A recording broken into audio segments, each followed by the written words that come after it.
Hello, and welcome to Talk from Superheroes. Hey, everybody, I'm Andrew Ivemy. And I'm Diana McCullum. And you're listening to Talk from Superheroes, where every week we discuss a piece of heroic television or film. And this week on the podcast, we are building up to the release of the new Dune. Dune. And we are talking about David Lynch's 1984's Dune. Dune, guys. If you don't know why we're saying Dune like this, I hope you've seen the trailer with the cast for Dune. It was an interview we were watching with Timothée Chalamet and Momoa, and both of them in the interview said Dune like a surfer's dude who like yells it while they're riding a wave. They said Dune like Bill and Ted would say Dune. And it's just so joyous to say it like that. It's really fun, especially if you've seen Dune and know that Dune is like super Shakespearean, and you're like, oh, you're talking about Dune, I see. Well, it's extra funny because it's incongruous with how the tone of Dune. But it's also funny to see like Timothée Chalamet be like, I'm playing Paul, and the interesting thing about the politics of Dune, like it even doesn't make sense in the sentence, like within the tone of the sentence he's using the word Dune in. It also doesn't make any sense for Timothée Chalamet at all for everything I knew about him, because I'm not surprised Momoa says Dune like that. I'm letting Momoa slide. Of course. Momoa can do what he it's wants. Not even funny. That's Momoa. Of course he says Dune that way. Yeah. But Timothée Chalamet I think of as a literal British porcelain doll. Right. Who's been turned into a man. Right. So when he just like is like, I'm fun, and I say Dune this way, I'm Dune. like, do you?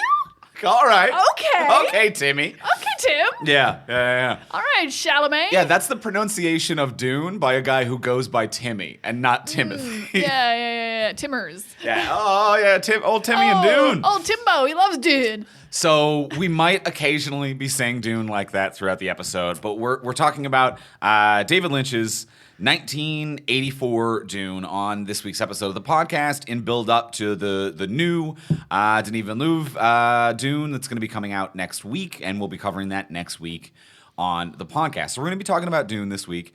I'll throw a quick warning out there for our Dune episode, which is that sometimes doing this podcast we get new listeners. We regularly get new listeners, but sometimes it's a nice thing that happens when you have a podcast. You love to see it. Thank you. But sometimes specifically we get new listeners because it's someone who's like, I was searching to see who's talking about my favorite thing, and I want to come hear you talk about my favorite thing.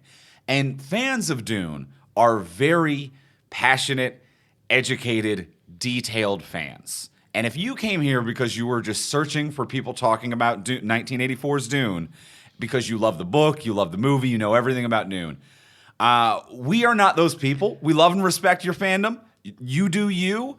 But know that if you came here being like, I want to hear like-minded people like me, we are not that. We are not that. We have mad respect for Dune. It's the first time we've seen the movie. Correct. And I've read half the book, and Andrew hasn't read any of the book. Yes. So we're pretty low on the Dune knowledge. Yes, we are uneducated swine. Yes, swine is a great way to describe us. We're swine. We are not trying to knock Dune. We just don't know anything about Dune. Yes. So we're just going to talk about a movie as a movie. Yeah.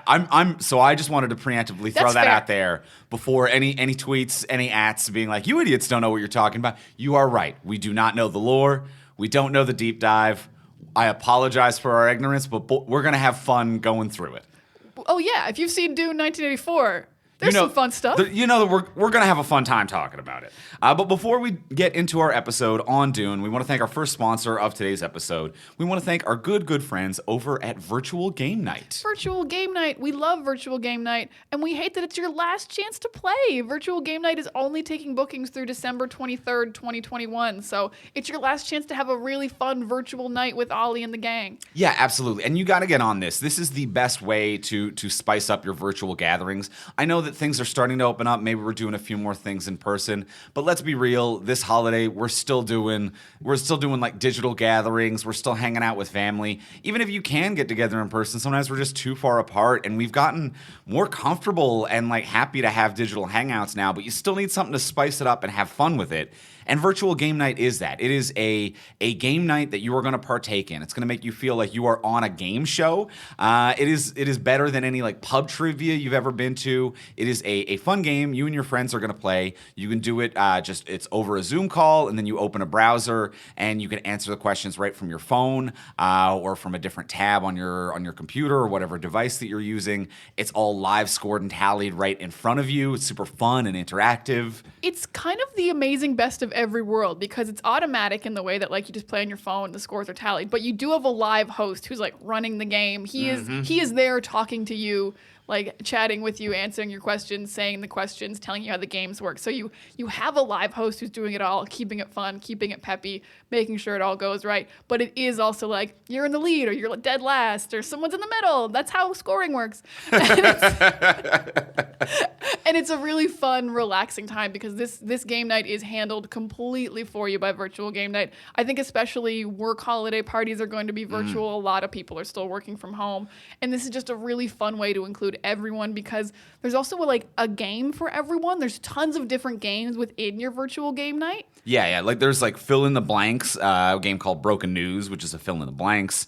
There's one where it's like an emoji showdown. There's a spelling bee one, an observation and recall one, which is like that's a really fun one. That's like you don't have to have any knowledge of anything. You just watch a music video for a minute and you try to remember things like how many clocks were on the shelf. Right. Yeah. Real fun. It's very fun. And there's also like traditional trivia rounds, and there's stuff that can be customized for you. Like we did one here at the From Superheroes Network with several of our podcasts, and there was questions customized to us. And that's a nice thing. Like not only like you were saying a minute ago, it is digitized, it is automated, and it is interactive and simple. But by having a live host, you get it to be customized to your interests, so you can pick what types of games that you want to play, or you can have it customized to like your company or whatever is going on there, or you can even just have it customized in the sense that you can tell the host to be like, if we break out into a fight about emojis, let's just chill for a second. You know, whatever it is we that all you need a minute to cool down. Yeah. Or heated about emojis. Or power through. We need the next question in order to help guide us.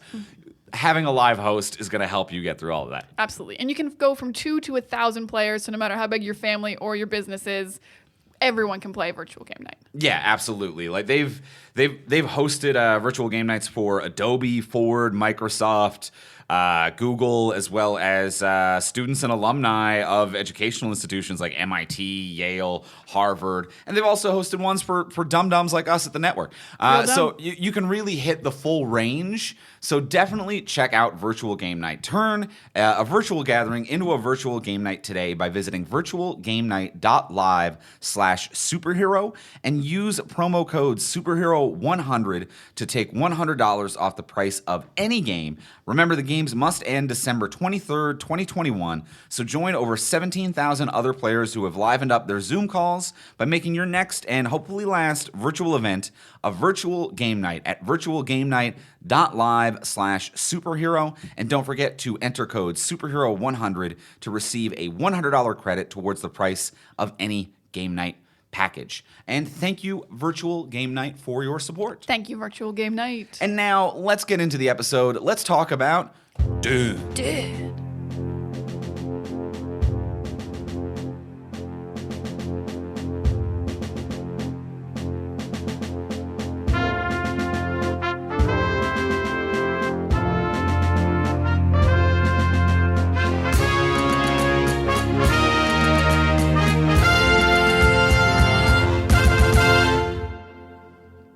All right, so we have, for the first time, seen David Lynch's Dune.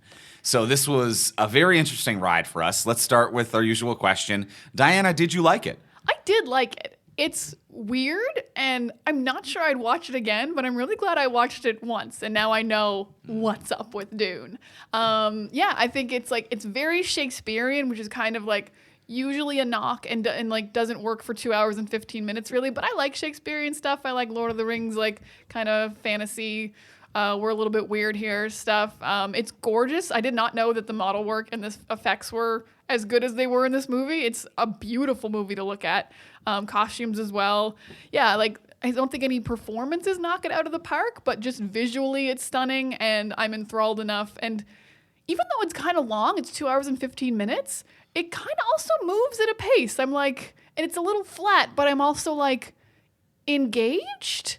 It's a weird movie. Huge ups and downs in this film, but overall I will give it a pretty solid like. Nowhere near a love, but a solid like. And a weird. A like and a weird. Andrew, did you like Dune?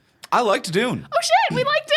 Yeah, I also liked Dune. I like it. I like its weirdness. I enjoy the Lynchian madness of it all. Mm-hmm. I'm on board for that. Similar to you, knew very little about Dune going in, hadn't seen this movie. You've at least read like half of the book recently in preparation for the movie. Which is 400 pages. It doesn't seem impressive when someone says they've read half a book, but I'm like, I tried my best. Right. You're working your way through. You're working your way working. through. But like I'm going in pretty blind. Like my pop culture knowledge of Dune and understanding of Dune is like, oh, the one with sand, there's spice, and there's big worms. And that's pretty much all I knew about Dune. I didn't really have anything in terms of, I didn't really know anything in terms of like tone or context or what to expect. But pretty immediately I was like, oh, Shakespeare. Dune is Shakespearean more than it is anything else. This is Shakespeare in space. I fully get this. I understand the tone of it and what you're going for. And I think it succeeds in doing that. And I think that it's not necessarily for me. Like, it's not the type of style that I seek out and get the most joy out of personally. But I think it is successful in doing what it does, and I like how it does it. Yeah. So I'm on board. I like it. I liked it a lot. Actually, I'm going to go back and say maybe I would watch it again. This is going to sound like a negative, I but would it's watch it not. again also. I would definitely watch it if I didn't feel good and I needed a relaxing sci-fi movie. It's very tolerable in that way, except for maybe a few scenes with the Baron that are fucking nuts. It's a very calm kind of interesting Shakespearean space drama. Yeah. So and I really like this Shakespearean angle we've taken because it's Shakespearean in performance, but it's also Shakespearean in filming. I love that when we were watching it, you were like, "This looks like every Shakespeare movie they made me watch in high school." Yeah, with better effects. like obviously it is sci-fi and it is Lynchian madness and perhaps not appropriate, but I'm like, this is every filmed production of Shakespeare that I saw rolled into a classroom on a TV on a cart. It is filmed like Shakespeare, it is written like Shakespeare, it is performed like Shakespeare. With like, you know, obscene and out there sci-fi context and costumes and wildness. But yeah, it's Shakespeare. Like there's straight up witches. Like I had never read Dune. I didn't know that like at any given point it was like, yeah, there's two warring families and they're both consulting the prophecies of witches. I'm like, oh, okay, all right, I fully get this. Yeah, there's an opening chorus who does the opening narration. There's lots of Shakespearean aspects going on. There's betrayals. Yeah. There's a baron. I'm sure there's a baron somewhere in Shakespeare. There's probably it's closest to Macbeth. This is closest to Macbeth is what they're going for, I would say. Or what would you say? I don't know. I'd have to really go through them all because witches are Macbeth. You're right, but then there's like feuding houses make me think Romeo and Juliet, but it's not really a love story. Yeah, there's a couple different ones to go through. Yeah, it's a touch of a few different things. Yeah, the magic makes me think more of The Tempest. Ooh, okay. I can see what you're saying there. So yeah, there's a couple Shakespeares to consider. Right. Well, let's kind of like talk through the movie here. Like it hits that tone pretty quickly. I understand what's going on. I don't necessarily love how conceptual it starts off the top with I loved the opening. You loved the opening? I watched it again when you left last night. Really? Yeah. Who is it that's delivering that? Is that Princess Aurelian? Yes. Ooh, Okay. Look at you. Yeah, that's Virginia Madsen. Okay. Which, it's weird that she gets the opening context of the film and no real relevant plot line. I don't know if it's different in the book, but there's no real relevant plot for her in this movie. In the book, she doesn't really have anything to do. She does marry Paul so he can become emperor. Oh, okay. But like in the same scene that it happens in the movie, though. It's not like they knew each other beforehand or anything. In the book, he like is like, I'm the emperor now, and he's like, I'm gonna marry you because that will genuinely make me the emperor. Interesting. But okay. yeah, it is weird that she gets to, instead of like maybe the mom. I would say Lady Jessica. Should have the be opening. doing the opening narration. Hey, Absolutely. you want to hear about Paul? Yeah, my son Paul. Let me tell you about the story of how my son became the emperor. Also, I am a witch who sees the prophecy of what's to come. So I'm literally the omnipotent narrator. Yeah. Whereas Princess Aurelian is just a person who knows normal human things. I'm picturing Lady Jessica being like, I recorded this early. It hasn't even happened yet. Like, real full of herself, like, full of prophecy. She's like, I'm going to call it right now. Okay. But what I love about the opening is that it's much sillier than the rest of the movie. And it kind of makes a vibe it doesn't live up to, because the fact that it's like, she comes in and she says a few things about Spice, and then she fades away. And then she fades back in and she actually says, oh, yes, I forgot to tell you. I'm like, that's hilarious. That did make us die laughing. That is some Monty Python-esque way to do a narration, of just fading in and out of existence and continuing your narration for like 5 minutes. Like, the only way it could be funnier and it would be more in line with that is if the opening narration started with her walking past the camera and going, oh, hello, I didn't see you there, and then delivering all of the exposition. Definitely, yeah. Just constantly walking back and like, oh, I'm sorry, one more thing about Spice. Melange. We'll never call it Melange again, but I'm going to call it Melange here in the opening narration. Right. And also there's 4 planets. We're not going to go to 2 of them, but there's 4. There's just so much. It's like she was just vamping. Yeah. This is why you got to get Lady Jessica in there. David Lynch is behind the camera giving her the stretch it out symbol. You got to stretch it out. We need to fill time. Stretch it out. Except we do not. We do not need to fill time, but I need you to stretch it out for some reason. I mean, the original cut of this movie was 3 hours, and this version was 2 hours 15. Right. Well, it's so... I find that silliness kind of startling off the top, especially when... I enjoy some of the more like ethereal and conceptual weird stuff that Lynch does. And I think that it does work in this film, especially when we're dealing with it in the context of witches, prophecies, and drug-based hallucinations that are induced through a witch-based child prophecy. So like we're dealing with like real witch-based economy. We're dealing with existential philosophical prophecies on top of existential philosophical prophecies, so you can get really conceptual and weird with it. But again, Princess Aurelian is just a princess. She's not doing drugs. She is not a witch. There is no foresight. There is no reason for her to be semi-transparent, floating in space and being aware of the audience for her to tell us the story, to give a soliloquy. It's the worst possible character. And I think it's a bad tone for this film, not just because it's the worst character, but because it sets this precedence for we are going to do silly conceptual nonsense for the sake of silly conceptual nonsense. Whereas, as obscene as this movie gets, I feel like all of the other more conceptual shit has purpose and justification. And this opening doesn't have that. So that's kind of a stark opening for me. That is absolutely fair. Yeah, I think I did say that it doesn't quite set the right tone. It sets a tone for a much different movie. Because, yeah, as you said, everything else done that's kind of ethereal and weird has a purpose. It's like, now we're folding space, and that's why things look weird. Or now we're showing that the barons are, like, very grotesque and morally and physically corrupt, and that's why things are gross and weird here. And, yeah, so everything else does have a purpose. But, yeah, her just fading in and out of existence. She looks a lot like the, what's her name? The unnamed princess from Neverending Story. I can see that, yeah. Who also gets to do the narration of Neverending Story. She has those vibes, but she doesn't have those magical abilities. You're right. And in a movie full of magic characters, you'd think someone would. Someone who knew Paul for a while. Someone who knew Paul or Let me tell you about this guy Paul I just met. Literally almost any of the other characters in this movie, I think, would be a better option for the opening narration. Yeah, I think she met Paul at the end, and I don't think she knew he existed before that moment. She hadn't really been involved in anything.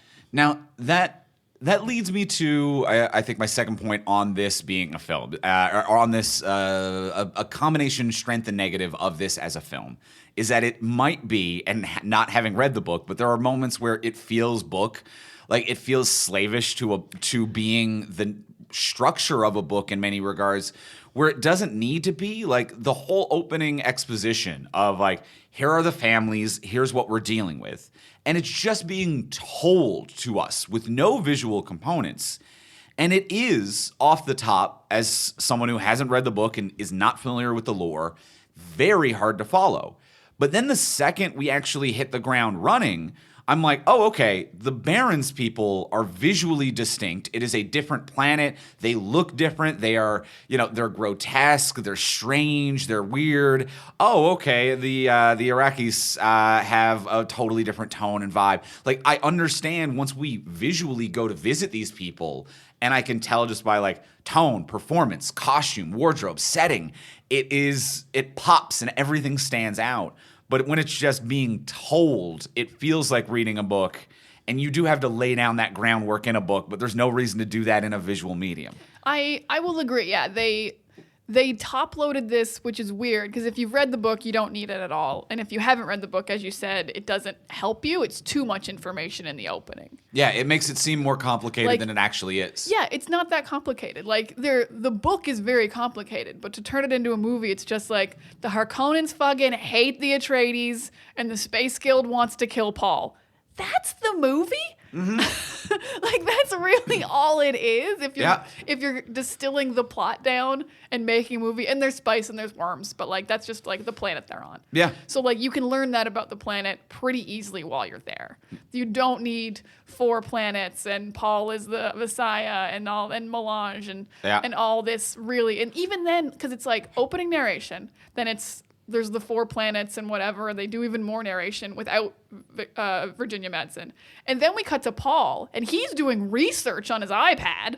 Right. And he's like, Arrakis, spice planet, worms, what are they? Drugs, what are they? I'm like, we've already covered this. Come on. And I think part of it might be a change in... And I don't mean this to like insult the audience from the 80s, but I think it is a change in the intelligence of an audience who watches a sci-fi movie as well. Is that I do think that now an audience can keep up with more of this stuff, that this seems actually like simple science fiction once you get into it, and it's not particularly complicated. We're on the 33rd Marvel movie.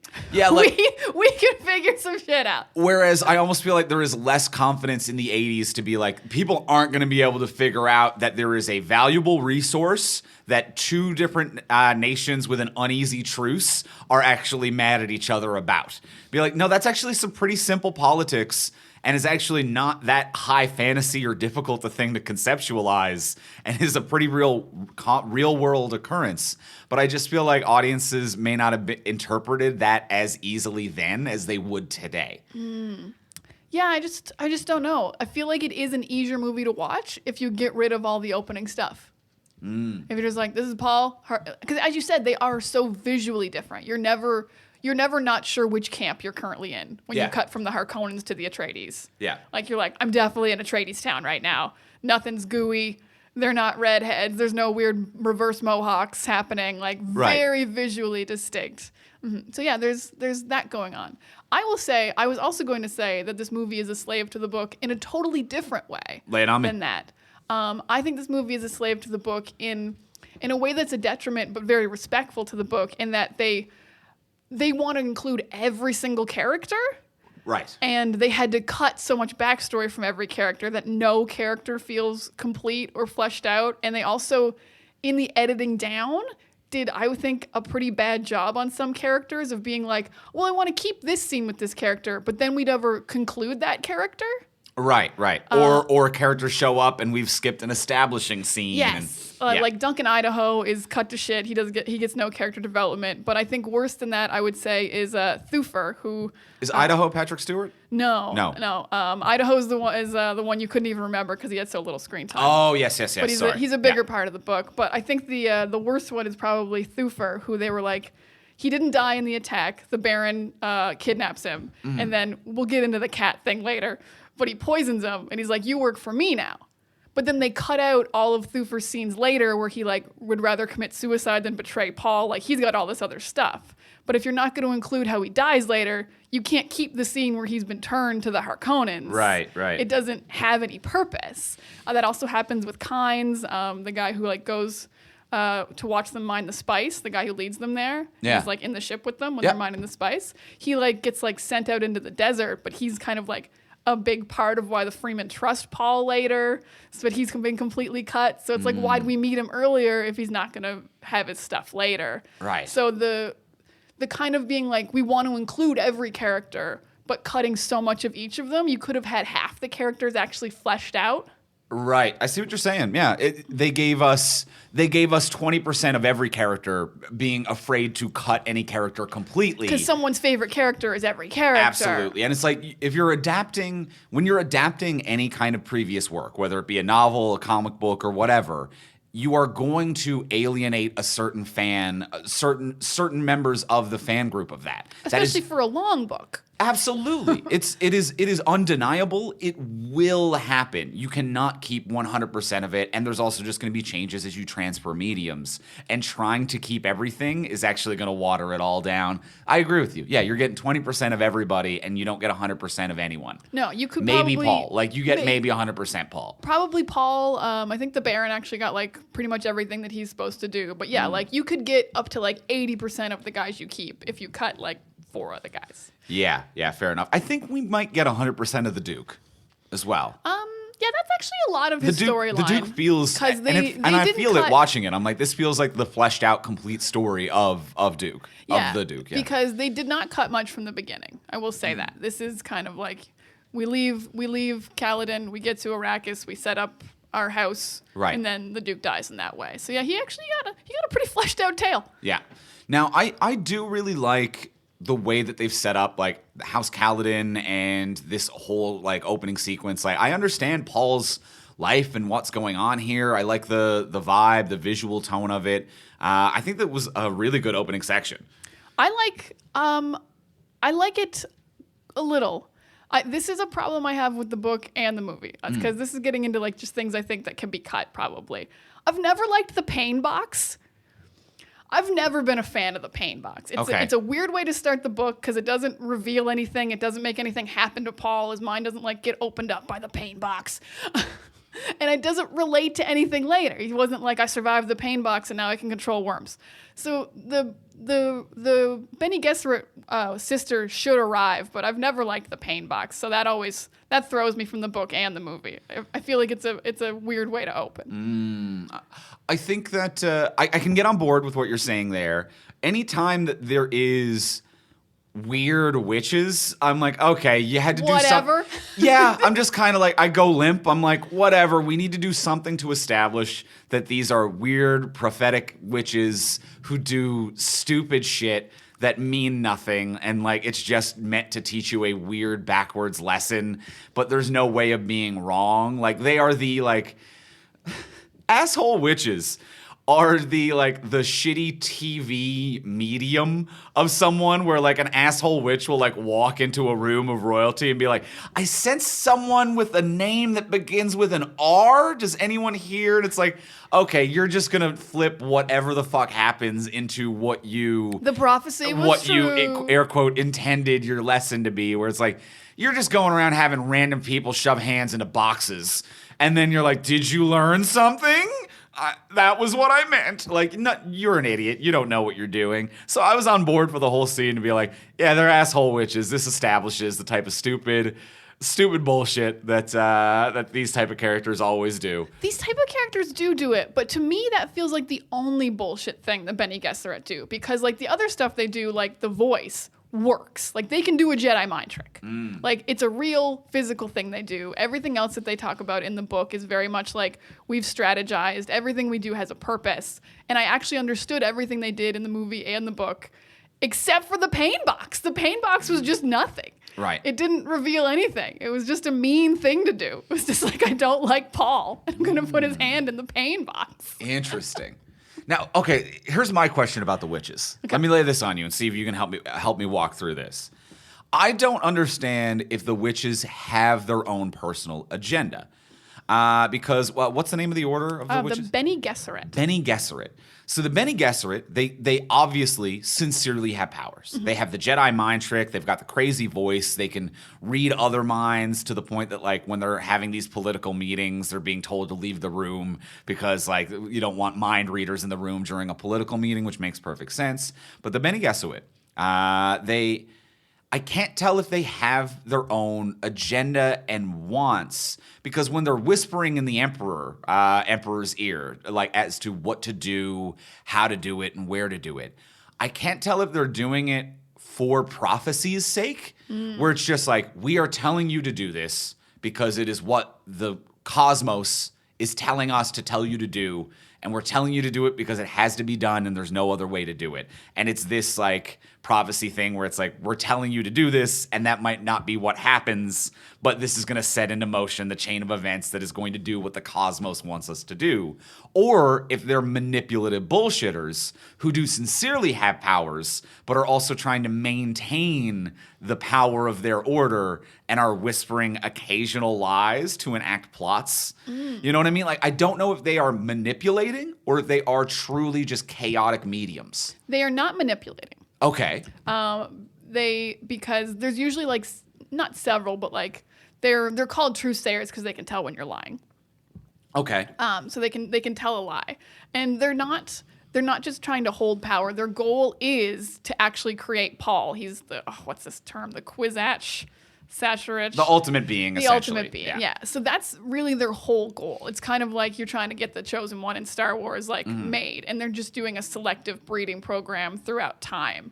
But they also have like, they have a cool thing in the book that I like, that they're like, we actually kind of don't know if we create prophecy for real or if we create it artificially. They're like, 300 years ago, we sent a witch to Arrakis and started the prophecy of the Messiah. But was that because we had the prophecy, or did we start it and now we have made it? Right. So it's this complicated thing that I actually do like about them, but like they're not just trying to maintain power. Their goal is to like create this ultimate being. Okay. But they're also confused as to whether or not it is fate or free will, or it is manifest destiny where they've planted the seed and now they are only following through the order of their own actions. Yeah, and they don't really want anything for themselves. Like they don't want power on their own. Okay. They really just kind of have power. Interesting. Yeah, they're interesting ladies. That's complex. It is complex. That is complex. Okay, you've helped me clear up some. I don't feel like I've helped at all. You've helped clear up my previous questions and you've raised new ones now. Classic me. So that's a nice little in between. Mm-hmm. All right, well, let's take a quick break in the podcast to thank our other wonderful sponsor of today's episode. We want to thank our friends over at Batman: The Audio Adventures. Bruce Wayne may appear to be a wealthy playboy, but beneath this facade, his true identity is that of the Batman, waging an endless war against crime. Join the Caped Crusader in Batman: The Audio Adventures, the first scripted audio original featuring Batman and his villainous rogues gallery in a world premiere story of life and death in Gotham City, debuting exclusively on HBO Max. Starring Jeffrey Wright as Batman and a who's who of incredible Saturday Night Live alums, this rollicking adventure told across 10 episodes is written and directed by Emmy winner Dennis McNicholas, includes devilishly delightful original music by Doug Bossy, and performances by Rosario Dawson, John Leguizamo, Chris Parnell, Melissa Villaseñor, Seth Meyers, Jason Sudeikis, Brooke Shields, Fred Armisen, and many, many more. Go to hbomax.com/Batman Audio Adventures for more and stream Batman: The Audio Adventures only on HBO Max. Thank you, Batman: The Audio Adventures, for your support and for being Batman. Thanks, Batman. And now, back to Dune. Yeah, I'm gonna do one more negative, and then I'm gonna get to some positives, because movie's fun. It's got good stuff going on. Yeah. This is another thing that is book and movie bothers me, and it's the 80s or whenever Dune was written, maybe the 60s. So there's more misogyny than usual. I can't stand that the Bene Gesserit are like, we're all women. We have magic powers. That's a lady thing to do. Right. We're so cool. It's the only thing we get to do in the universe. We have magic powers. But the best Bene Gesserit is a dude. The only Bene Gesserit who could ever do the magic is going to be a guy. You can go where the women can't go. You can see what the women can't see. And I'm just like, that's a bullshit fucking 60s kind of way of doing a dude prophecy. It's a bunch of women waiting around for a man to show up. Yeah, for hundreds, if not thousands of years, just the ultimate man who can do their job better than them. And literally their definition of the ultimate man is just someone who survives the exact same thing they've survived. And if anything, it just proves that all of the other men are just shitty, where they're like, everyone else who's has tried to do what we, hundreds of awesome women throughout time, have done. Any man who tries dies because they're so weak and shitty. And if one man is mediocre enough to do what we do, we will bend the knee. We will be like, this is our ruler. He's the one we've been waiting for. Right. Because what baffles me is the stuff with the sister is weird and abrupt or whatever. But Jessica takes the water of life and she gets to become the new Bene Gesserit superior or whatever. Uh-huh. But like, then Paul's sister like gets all the powers from birth. I'm like, that's your Messiah. Ooh, This okay. girl who's been born with the gifts inherently?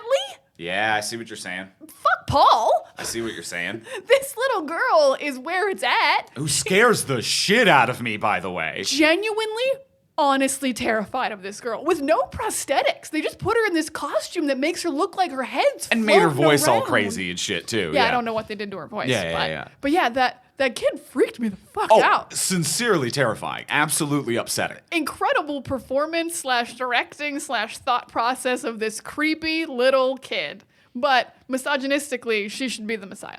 Yeah, And Paul's like, good, whatever. But yeah, like I'm not actively mad at Paul. no, Paul's doing his best. He's starting a revolution. He's doing good stuff. He is an adult leader who has trained people before she's born. I'm not saying we give it to her today, but at some point, that girl is the prophecy. People thought Anakin was the chosen one, and then you find out it's Luke later. Right.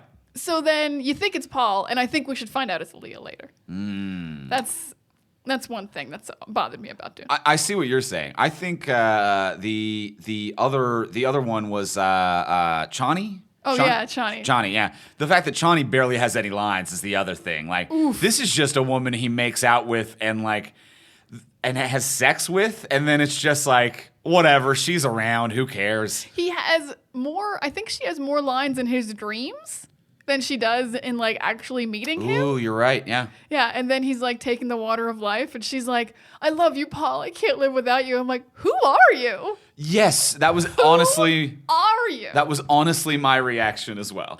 Which is like, you can't squeeze this all into 2 hours is the problem with Dune, because they did state like, they've been doing this for 2 years, like taking out all the spice mining equipment. So yeah, you would fall in love, but we didn't see any of that shit. No. We don't give a shit about Chani. No. So now that we've discussed the two female characters, That's all there is. which is sadly all there is, I will say I do really enjoy Kyle MacLachlan as Paul. Kyle MacLachlan's always great, always been great.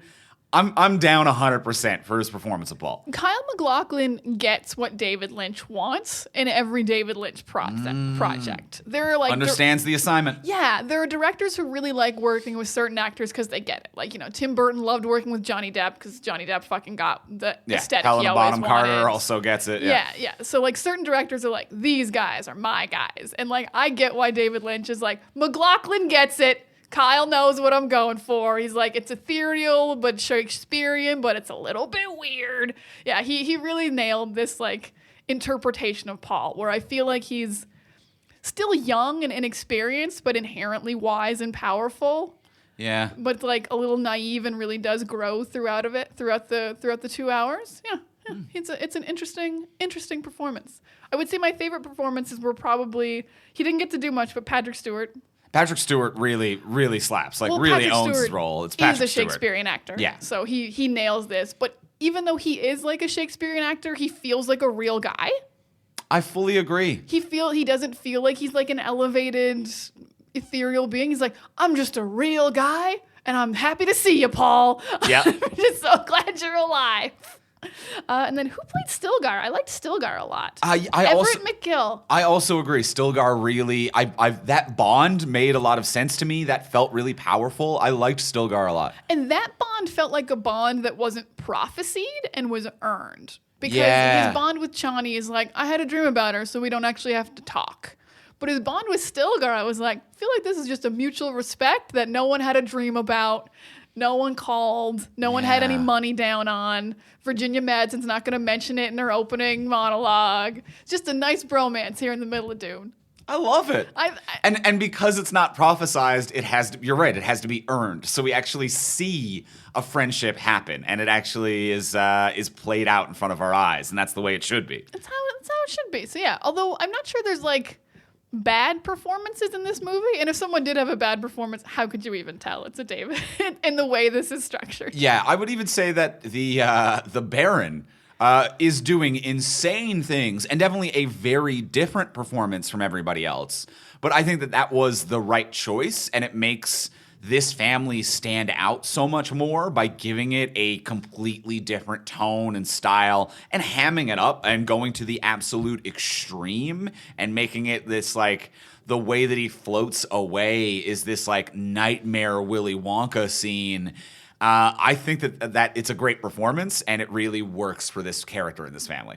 I loved when you just looked at me when he started flying for the first time, because I think you didn't think it was a machine doing it. Is that what the problem was? Yeah, he just started flying. He didn't like put a rocket pack on. There was no visual indicator of flying, and no one else flies. No one else flies. So flying technology has not been established. And at no point is he like, and now, because of my special suit that allows me to fly, I will fly. Woo! He just starts flying.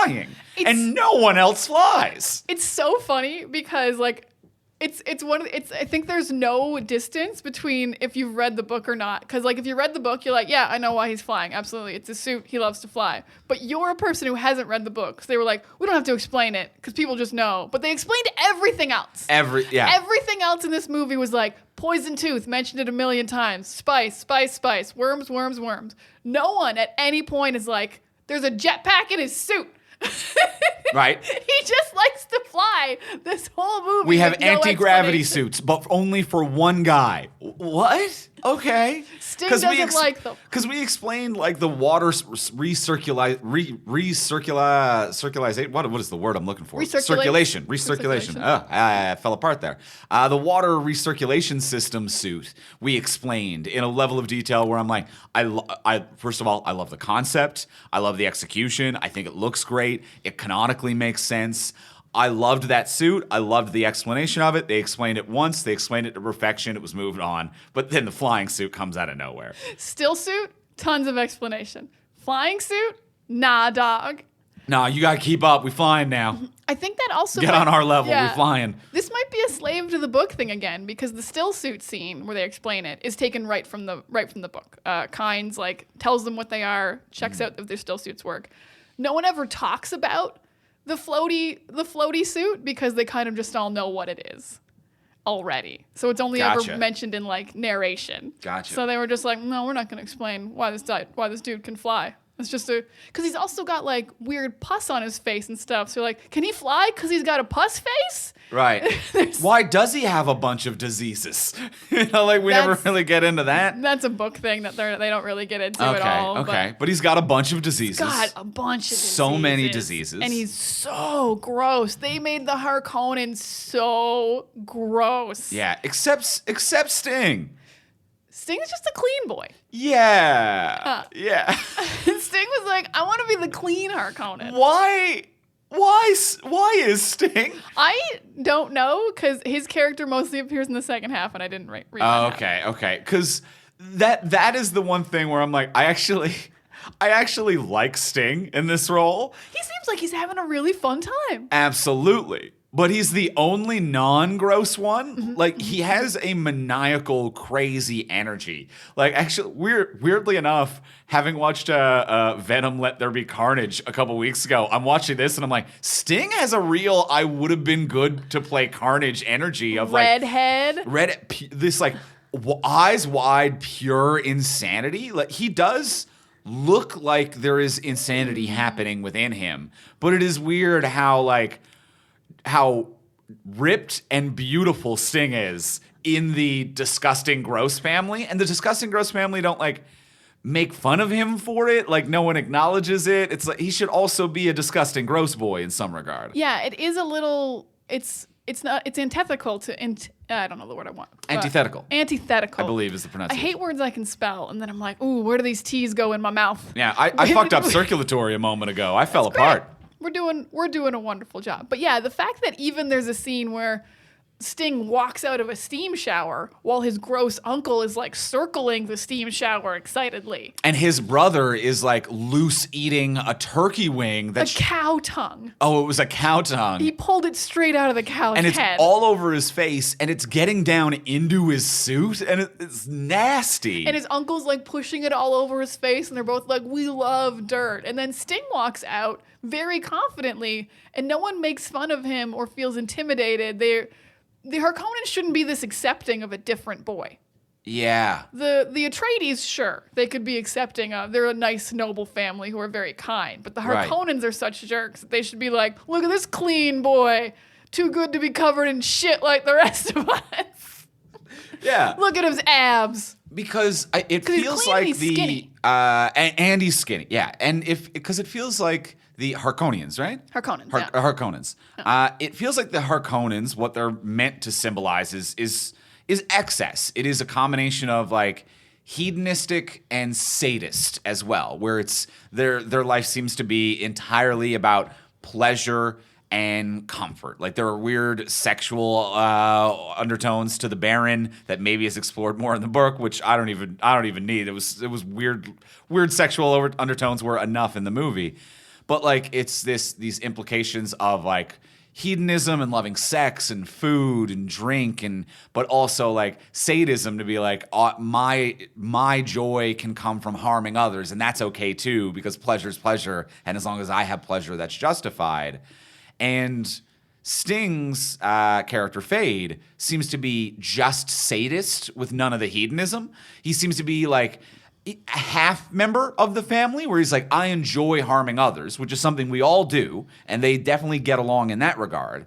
But he does not find joy or pleasure in joys of the flesh or food or drink or anything else that the rest of the family gets. And I would like an explanation for that. He doesn't even seem, I would even argue he doesn't seem to be all that sadistic in terms of violence. Like, he fights Paul at the end, and he's not against anything his brother or uncle do, but like he doesn't like kill random servants. I see what you're saying. Blow people up or pull the tongues out of cows.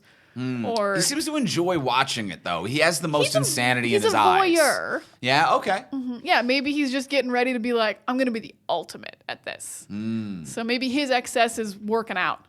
Okay. He just pumps too hard. He just rolls too hard to the gym. Too much cardio. Just too much cardio. Too much cardio. I really did like what you said at the end, though. We were watching this movie, and like Paul's rolled up to the Emperor, and we're basically done. And you're like, Sting hasn't done anything yet. He didn't do anything. He came out of the steam shower in his cute little Speedo. Yeah. Looked like a badass. Yeah. And then he didn't do anything. Fade does not do much of anything as a character in this movie. No, he really is just there so Paul can kill any Harkonnen at the end. He's like, I'll kill any of them. Yeah. And you'd think he'd want the Baron for himself. I would think so, too. He lets his sister get that one. Yeah, it's a little bit strange. It's a little bit strange. Other things that I like. I will say I really enjoy once Paul meets up with what are they called on the they're called the Fremen, but I thought they were pronounced Fremen. the Freemen in the book. Okay. Because they were free, but I guess they're the Fremen. Okay. The Fremen of Arrakis. Yes. But they're not Arakans, which is... They kind of are, yeah. Okay. But they're not called Arakans, they're called the Fremens. They're called the Fremens. The Fremens of Arrakis. When Paul meets up with them and, like, starts this leadership push and, like, becomes their leader and is riding sandworms and they're taking back their planet, I fucking love that. I am 100%... it's well shot, it's well filmed. I feel the emotion of it. The relationships feel more solidified all of a sudden. Politically, I understand and align with everything that is happening. I love this whole section. I really like this. This is kind of like the opposite of what I don't like about Paul being like the best witch, which is that like it is kind of like white savior, even though the extras are white. A white guy just comes in and helps the people who already live there. A colonial savior, maybe in this scenario. I'm the imperialist who came and colonized this world. What if I helped you a little at the end? But what I like about it is that he's like there for years, and he gives them the tools for their own success. It's not just like, I'm like the magic wizard who like wins all the fights alone. He's like, I really love this strategy of I'm going to train 100 men, then those men will each train 100 men, and that's how we'll get an army. I'm like, oh shit. You just mathed out your army strategy. This is cool. And like you're giving them the tools of their own success and their own victory so that they can win without you. Yeah. And it's like it almost wish like this was more of the movie. It happens so fast. But yeah, the relationships are developed and you do feel like he's part of this people, even though you never see him hang out with his wife, who is part of these people, Johnny. But he does feel connected to the people. I think there's the only scene where people laugh is when he's like, everyone try to destroy this big obelisk. Yell at it. Yeah, it's actually got humanity to it, which is what the Freemen have. The Freemen are kind of like human. Right. Whereas the royal families are elevated and like kind of too noble or too in excess, like the Harkonnens. But the Fremens are just like, we're just people. We're just working people. We're just trying to get water. Yeah, and they have like a huge mass of underground water apparently that no one else has found out about somehow. I don't entirely know. I feel like there's some deleted scenes / more in the book about the whole water storyline. Well, he doesn't make it rain in the end in the book Okay. because that actually kills the worms. Rain kills the worms. Yeah, that's why the water's in like pockets and the worms avoid those areas, and that's where the Fremen live. Oh, that makes a lot of sense. Yeah, the Fremens live where the water is because the worms are like, ooh, water kills us. Interesting. Yeah, so the book is really smart. I actually like it's not quite for me, but the book I have mad respect for from a world building sense and like a strategizing sense. They've really thought of the canon and the science of it all how it's all logical within its own inherent context. Yeah, the world absolutely works. Yeah, so once he joins these guys, it's cool. The only scene even kind of similar I think is in the opening, the part that you liked I think more was I did like this, the scene where Paul meets kind of his three mentors, and he has his fighting scene, and they're like, and then he has a fight scene with Patrick Stewart, and you see the shields for the first time. That feels like the most like down to earth scene as well. Yeah, I can feel that. They just like not quite joke, but they talk like real people for a bit. They do. They talk like real people, but they still talk like stiff royal people who have a moment of privacy, like to come down a bit, but you can see a lot of what's going on in that scene, and that lot of like who we are and then who we are behind closed doors. But even who we are behind closed doors is still like very much influenced by the wealth, power, and how they were raised. Yeah. And slightly how Paul was raised. On a thing I really like, and I don't know how you feel about it, I really like hearing the thoughts. I think hearing the thoughts really works for me. I think it's great. This is the one point where they were a slave to the book in a way that I really enjoyed, because the book is omnipotent, so you hear everyone's thoughts in the books as for the narration. So I liked hearing all these thoughts internally. I'm 50% with you. I think style-wise, it's cool, it's different. I'm on board with it. I like how it stands out, and I think it pops. I think there are some times where it is unnecessary and overused, and there are times where those thoughts should just be stage direction. So I think there was even one moment where someone's thought was like, I'm disappointed by that. And I'm like, you just show the actor. Just make your face you disappointed. That's part of the beauty of having an actor, is that you have a human face that can just look fucking disappointed, and you don't have to think. Like, it very much feels like that shitty clip of Hercules with Kevin Sorbo when he accidentally reads the stage directions, where he's just like, disappointed! It sometimes feels like that. But sometimes when it actually does add some new information or some depth to a character, I think that it is interesting, and it does feel like it's something that's rarely done, and it does feel more like a soliloquy. It feels Shakespearean, and it doesn't feel like what modern VO or narration is, which is typically just one character or one point of view. It does feel like a stage play, and I like that feeling, except when that feeling is telling us what a performance should be conveying. That's absolutely 100% fair. But it's even a thing I wish they might have used a little more instead of like opening narration for information. Because sometimes it gave information that really world built in a nice way. Like when Lady Jessica is like talking to Yui, the doctor who betrays them. Right. And she's like, and her thoughts are like, He's very, very angry, but he couldn't betray us. He's been conditioned by the university, and that's like a big thing in the books. But like that's information that is just like hard to get out aloud, Right. and easier to just think to yourself. Oh, Yeah. he can't betray us. He's from the university. So like that's a better way, I think, to get information out than this like packed opening narration. I agree. Yeah, it's And I better think it to also parse is out. just like very poetic. I can agree with that. Yeah. It's really nice. Yeah, that was why I flipped. There were definitely parts where I'm like, this is stylistic and cool, and it feels like a play. And there are moments where I'm like, that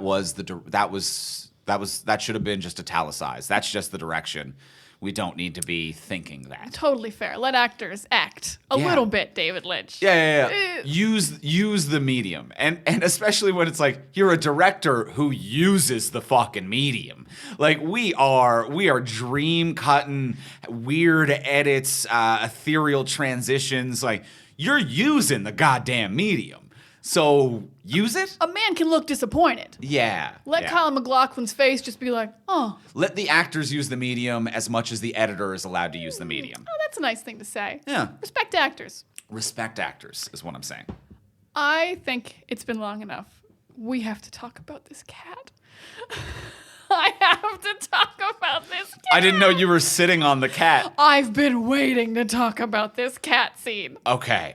The scene where they tell the prisoner that he has to milk the cat to get his medicine to survive. Because they've poisoned him. So Yes. he has to milk this cat every day to get the antidote so he won't die every single day. Sure. And that's how they're going to make him loyal. Because if he leaves, I guess the cat stays? I don't know.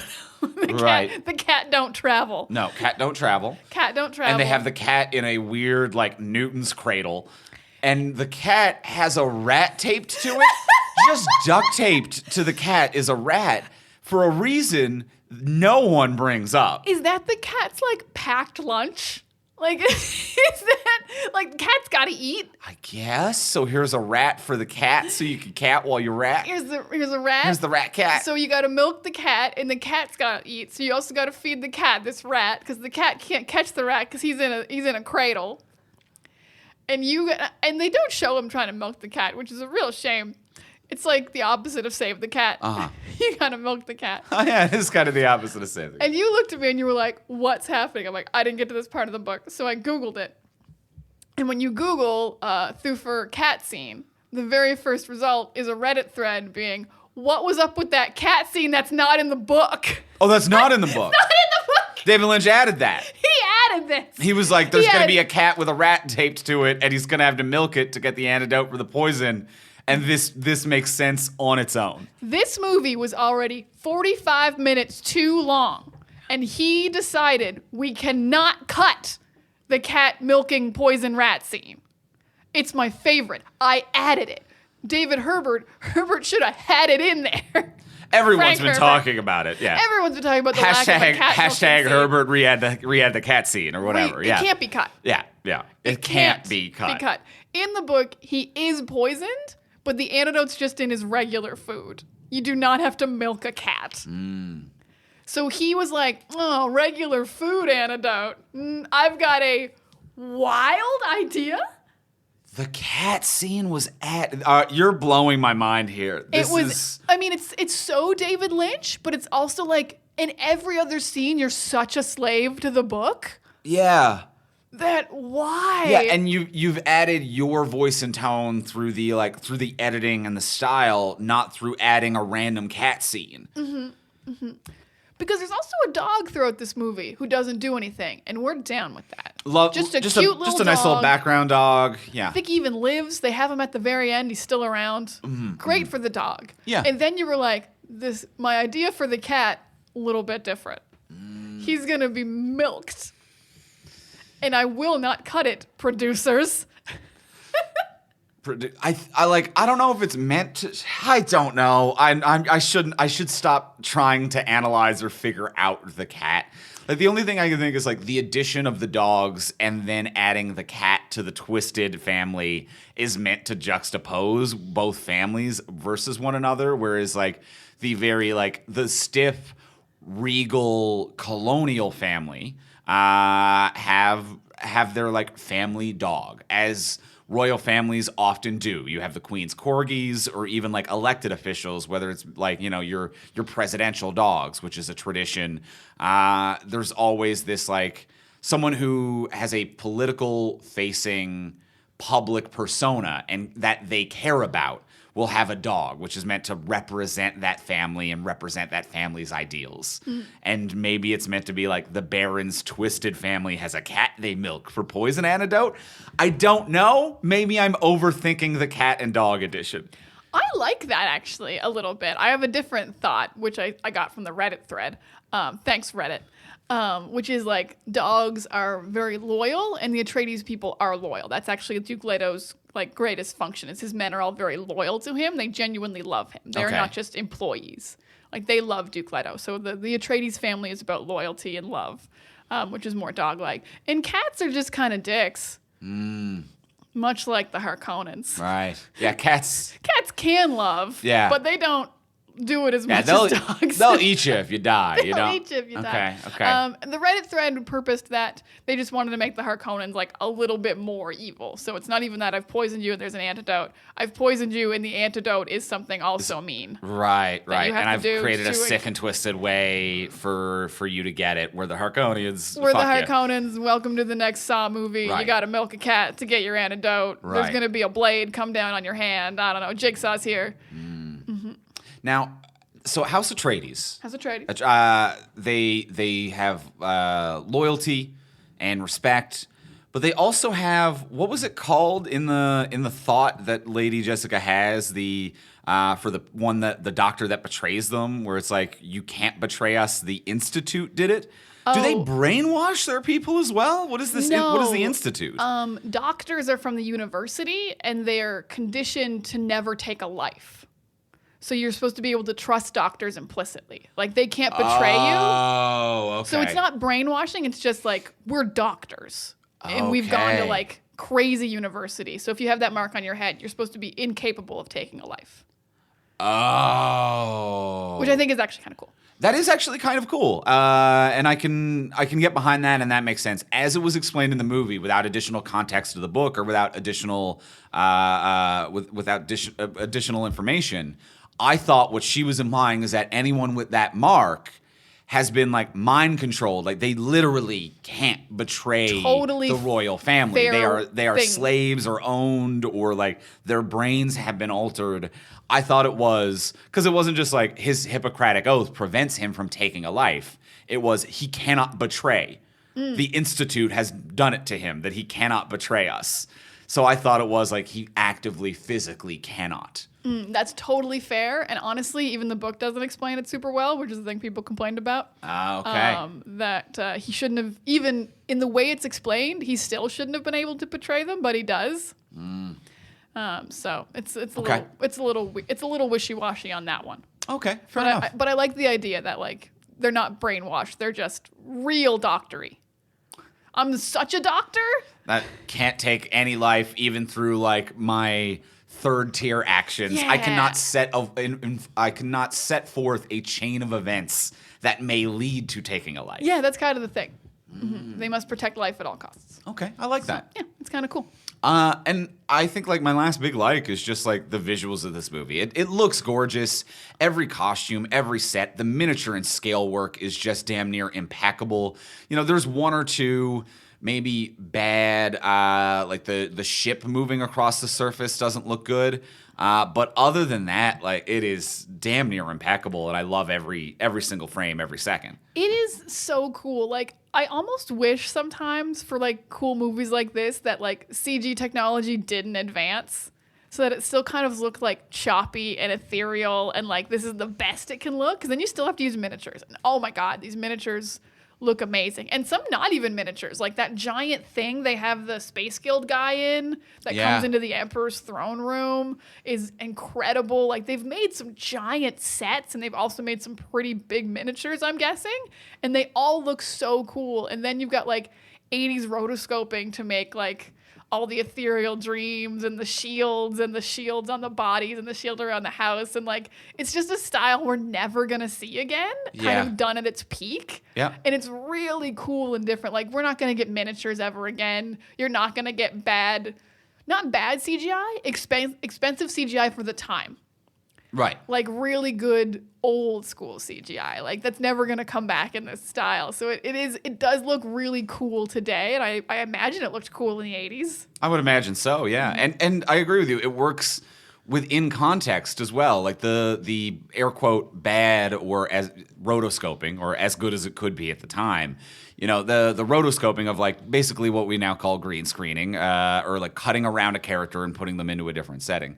A lot of the time in the 80s and previous, it would create this halo effect, this glow around a character, just to kind of give you, our listener, some language behind it.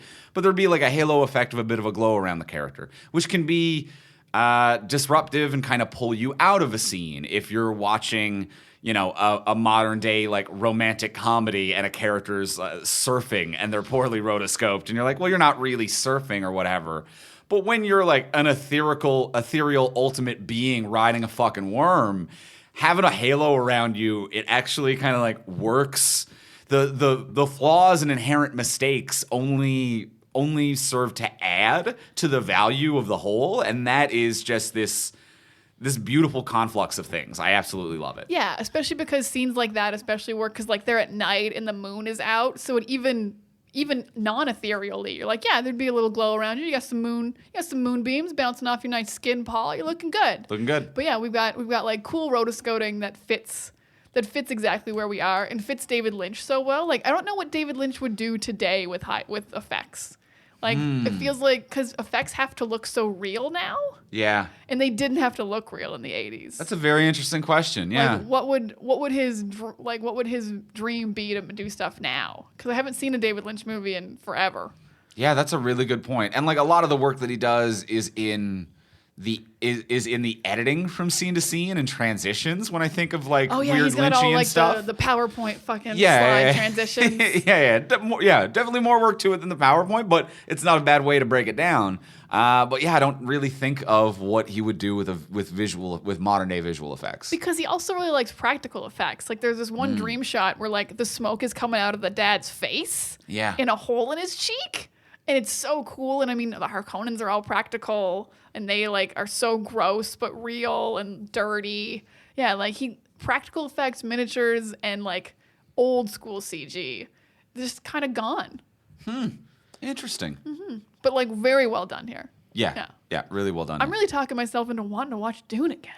Oh, like so weird. Like I like it. I think I could love it, but it's not for me. It's not any of the things that I inherently gravitate towards in terms of like science fiction and fantasy. So it's just some regards of it are just not for Andrews. But I think it's well done and I like it and I will watch it. I won't rush to do it.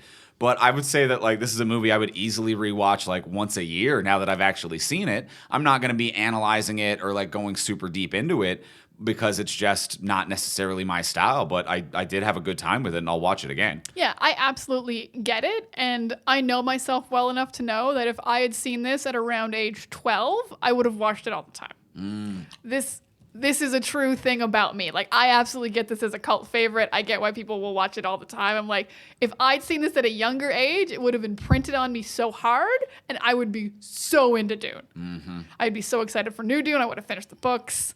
I would be a hard Dune head. I don't know what they're called, but you'd be a Dune whatever you head. Duniacs are, yeah. I'd be one of you. Duniacs, so that's fun. I like that. Duniac is better than Dune. All right, you guys are fun. Duniacs now. Yeah. I might be one of you soon. I'll finish the book, I promise. It's so long. Maybe before the next movie. The last thing that I is a love, a true love for me is the sound design. This movie sounds fucking perfect. Like everything is crisp from sound effects to dialogue, but also just like the bedding and the sound of rooms and planets is beautiful and perfect and musical, but not overdone and overproduced like a modern movie would be. It'll be interesting to see what they do like, you know, next week with the modern Dune.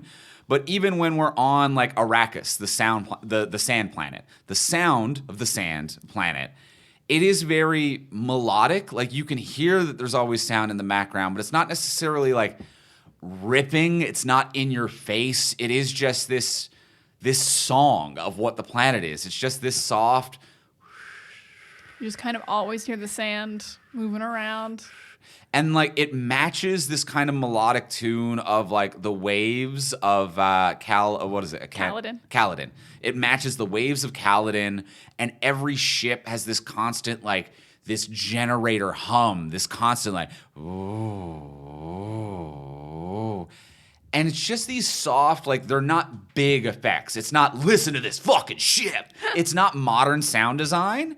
But it is this like it's very musical, it's very melodic, and I think even the way that they like discuss and play with the sandworms and stuff, being like they're drawn to rhythms and cadence, and they've given life and objects a rhythm and cadence that actually makes sense when they're like when they talk about the worms being like they're drawn to rhythmic sounds. They don't say just sound. Like you can't throw a rock on the ground. It's not Tremors. It's not just sound. For a few minutes, it's Tremors. For a few minutes, it's Tremors. But you can't just throw a rock on the ground. It's rhythmic sound. And then when it cuts to the ships that are mining spice, they have this rhythmic song to the ship. It is that like, and adding that really like it makes the world feel so much richer, and it's just the perfect mix. I love it. I absolutely adore how this movie sounds. I will agree with you. I didn't notice as much as you because I never do, but it is a very weird but real thing to say you need room tone. Yeah. Especially in a sci-fi movie where you go to several different planets and ships that are in space. You need to feel like you're in those different locations, or you just feel like you're on a set over and over and over again. Mm-hmm. So room tone is oddly incredibly important. You got to get the ship sounds. You got to get the whooshing sounds of the sand. And yeah, you're right. I absolutely love just like the little detail of like, we're going to walk across the sand, but you got to kind of have like a weird gait. You got to have an awkward cadence to how you get over there. Yeah, it's got to seem like it's just the wind going over the rocks. You got to play jazz over the rocks. Stop. Steppity stoop. That's how you get over there. That's how you beat the Tremors, baby. Yeah. All right. Well, I'm feeling good on Dune. Do you have any final points? Anything you want to get out there? Any final points? I find it weird the Emperor isn't more powerful, but that's about it. He seems like a very weak man. Yeah, he's just a dude. He's just a dude. I mean, most emperors are. They're just politically powerful. Yeah, but like you still feel like he should have like more guards or like be more arrogant. He is he bends to the Space Guild, which they explain in the book why he does, but he also isn't like super powerful towards the Harkonnens, even though he's the Emperor. He never feels very strong. Okay, I can see what you're saying there. I don't fear the Emperor.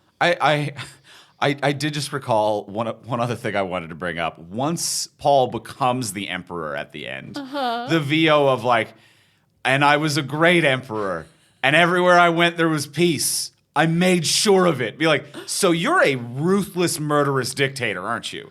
Like, there is no way, and probably the book goes into it more, and like, but it's the way the movie ends, which is Paul standing over a murdered body that is laying across the chasm of a literally shattered earth, and him being like, and I brought peace immediately wherever I went. Be like, I think you brought rule. You actually seem like you are going to be way worse as an emperor than the previous emperor. I like what you've done for this planet, but that is a very ominous and upsetting VO to end this movie on. It is, especially because Paul gets to say it. It's not like Princess Aurelian was like, and he was great.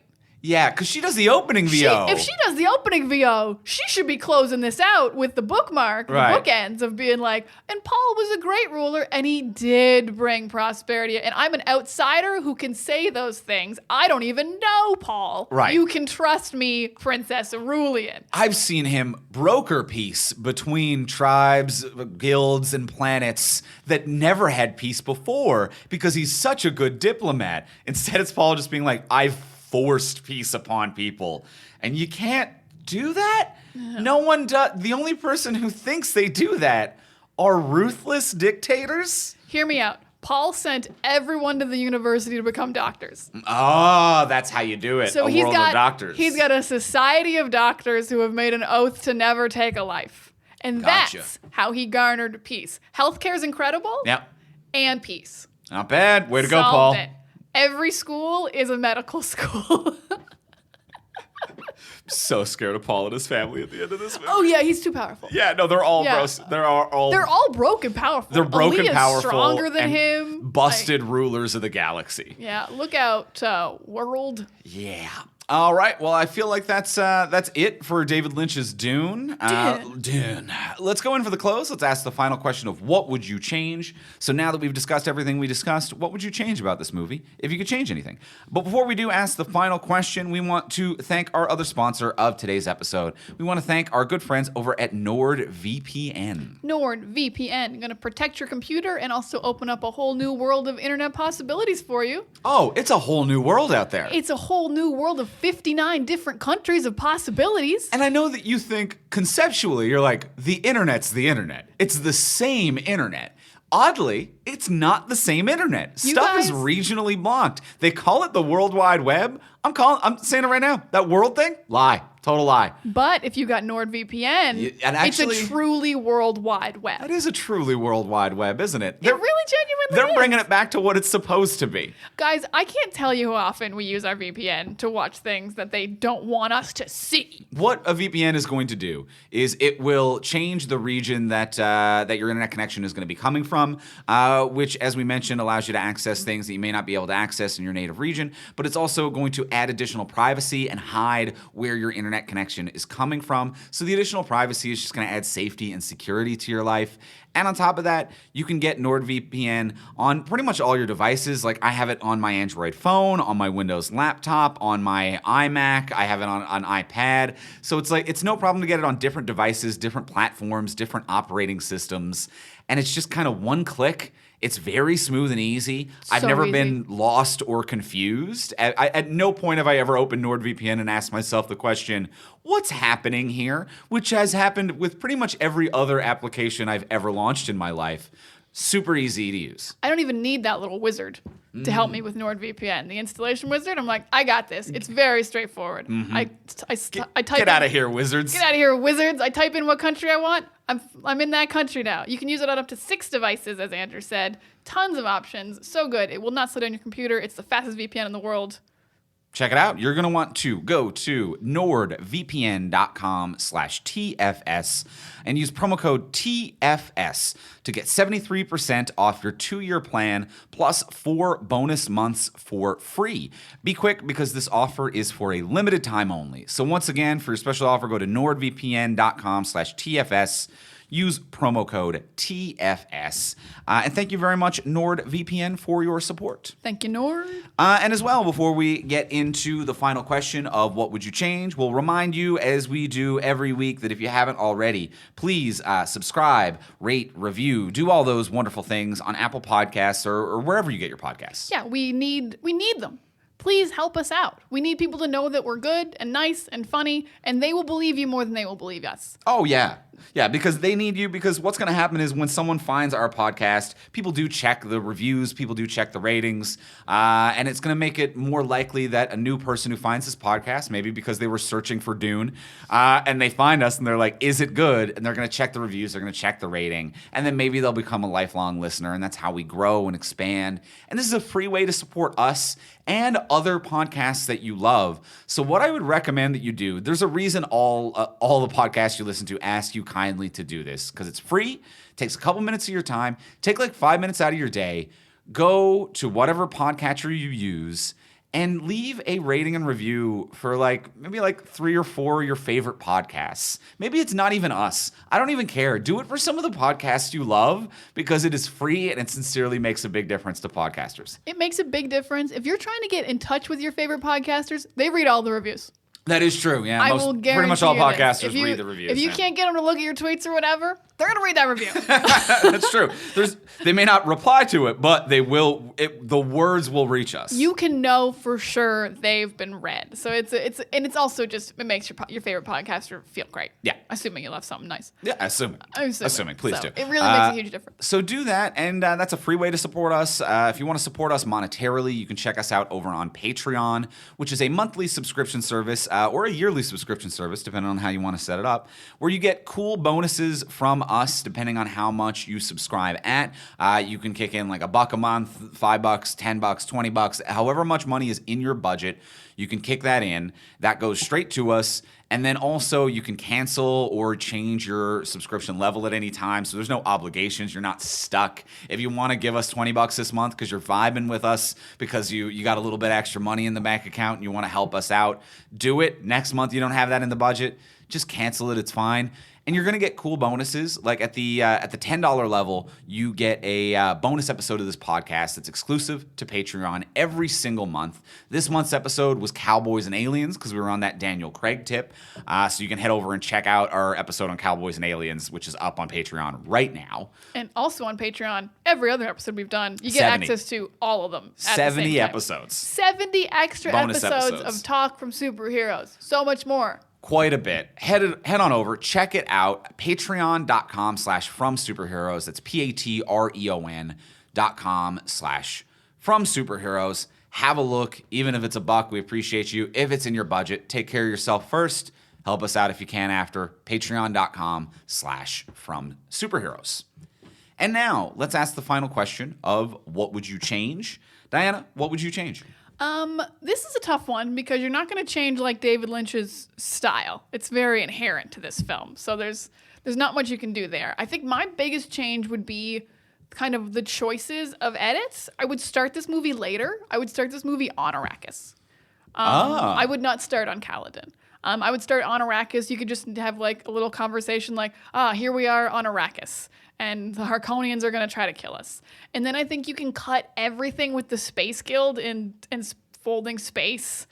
And that's going to give you a ton of time. Like, I don't think we need to know that spice is for space travel. Like, just spice is important. It's a drug. I believe that the universe wants it. So I don't think for this movie, the book needs it. But I don't think for this movie, you need all this opening. I think you can start on Arrakis. And then maybe, like, I think I might cut, like, Thufir and then really flesh out these characters more. It's still going to be the same length of time, but you're going to know why Dr. Yui betrayed you. You're going to be very excited when Gurney comes back to life at the end and he's there and he's hugging Paul. Like, Channy's going to have 4 lines. Channy's going to have 4 whole lines in my version. Maybe 6. Who knows? So yeah, I would just kind of cut the beginning and then flesh everyone out a little bit more and maybe cut one character to kind of give it to other characters. So not many other changes in that. Like, it's such a cool style. Like, what could I even say? Make it more Shakespearean. Make it less Shakespearean. Those are your options. So that's my main change. Not much. No, I like that. I can get on board with starting later, and I can definitely get on board with cutting out the Space Guild. That does nothing for me. It's kind of cool visually, but like in terms of the story, it doesn't matter that you can fold space. No. I think like it is quick and easy to be like spices for space travel, but I don't think we need the Space Guild for that. And frankly, I never really understood what they did or why anyway. This was just a betrayal of political families. Yeah, it's more of a strategic family assassination kind of takeover thing about the spice, but not why the spice. Interesting. Yeah, so that's my change. What about you, Andrew? I think my big change would be just using the medium of film to your advantage. Like you're doing that. I like that you're using some of the style of a novel, but it doesn't slavishly need to be it. Like we can cut some of the VO, keep it as a stylistic choice, but let the actors act and tell a little bit more through the visual storytelling. And you can cut some of the exposition because it being a visual medium, you can show and not tell. So exactly what you're saying, we cut a little bit of the beginning of this movie and a little bit of that exposition. And just to be like, we can visually tell the story that these are 2 different families from 2 different planets without having to explain to you and tell you that these are 2 different families and guilds from 2 different planets. Yeah, I think just cutting a lot of time by using the visual medium to your benefit is my biggest change for this one. Love that. Yeah, I think we're both fleshing it out and cutting off the fat. Yeah. Cutting off that Dune fat. Yeah, I think you can, even though it's a big book and there's obviously a lot of story here. This was a 3-hour movie cut down to 2 hours 15 that David Lynch hates. This next week's new Dune movie is Dune 1 of 2 movies. Who knows if the second will get greenlit and made, but they're not even advertising it as that. But in both scenarios, it's two different filmmakers who feel like this can't be told in a single movie. Even at 2 hours and 15 minutes, even at 3 hours, it cannot be told in a single movie. And I think this actually very easily can be told in a single movie if you just adapt the novel, which is your entire job as a screenwriter who's doing an adaptation of a novel. Yeah, you're not taking like when you take like a comic book and you make every scene from the comic book. You do not need to take every single scene and character from the book. You're adapting the story to film and how you tell a film story. You're not acting out a book. Yeah. If you're unwilling to do adaptation, then you're not doing a film adaptation. Mm-hmm. Yeah. You're just acting out your favorite book. Yeah, I agree.